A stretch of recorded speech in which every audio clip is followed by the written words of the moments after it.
Hi, I'm Devin for WSSD's Fix It series. In this episode, we're going to learn how to replace a button. Ready to tackle your own repairs? WSSD's Fix It series will show you how.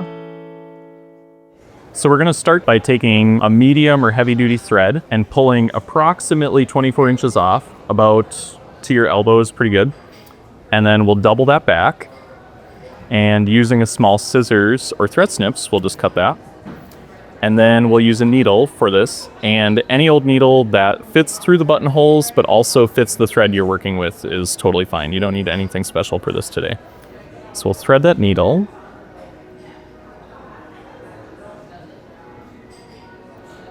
And once it's threaded, I'm going to pull the thread tails to meet each other. So we're going to double that thread back on itself. Once that's done, I'm going to anchor where the button is going to go in this fabric. And I'm only going to work today on the right side of the fabric. I'm not going to flip the fabric over and look at the wrong side. And it's a little bit faster, a little bit easier, and it makes for a cleaner result when you sew it this way. So I'm going to pick a couple millimeter, like 2 to 3 millimeter wide area of that fabric where the button's going to go. I'm going to pass the needle through and out again on the same side of the fabric.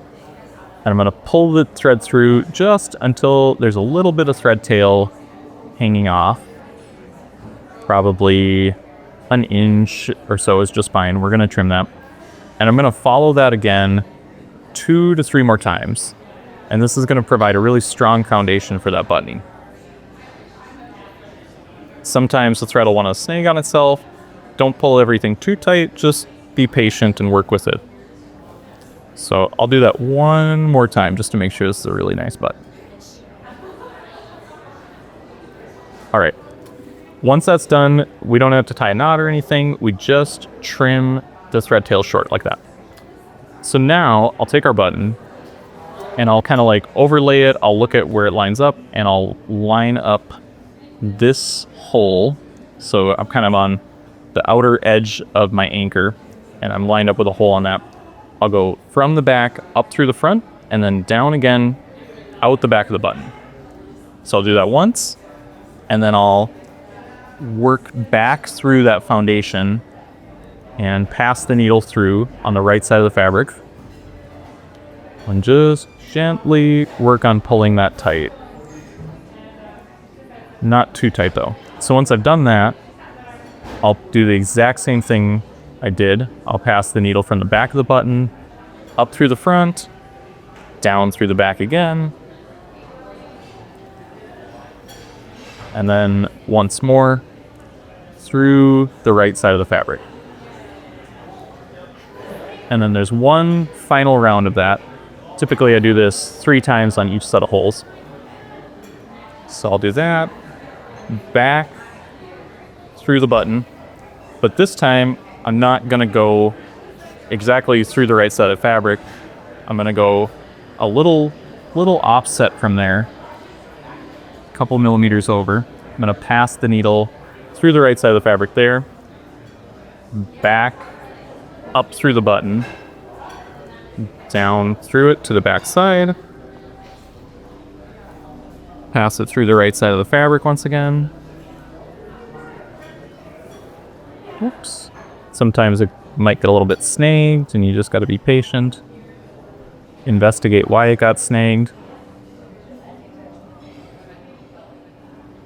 Once again. And after I finish this, there'll be one more round of that. So on to the final round of stitches through the button.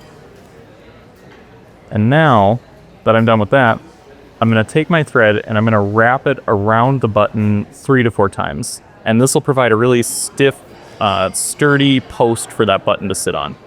So I'll just pull a little bit of tension on that, wrap it a couple more times. And then to finish it off, I'll just pass my needle through that post I just created once. And then once more. So twice in total. And then I'll take a small scissors or a little snips and I'll just cut that off close to the button and it's done. And that's how you replace a button. Thanks for watching. Check out our other videos for more fixes you can try at home. If you can't fix it yourself, join us at the next Fix It Clinic. Learn more and sign up online.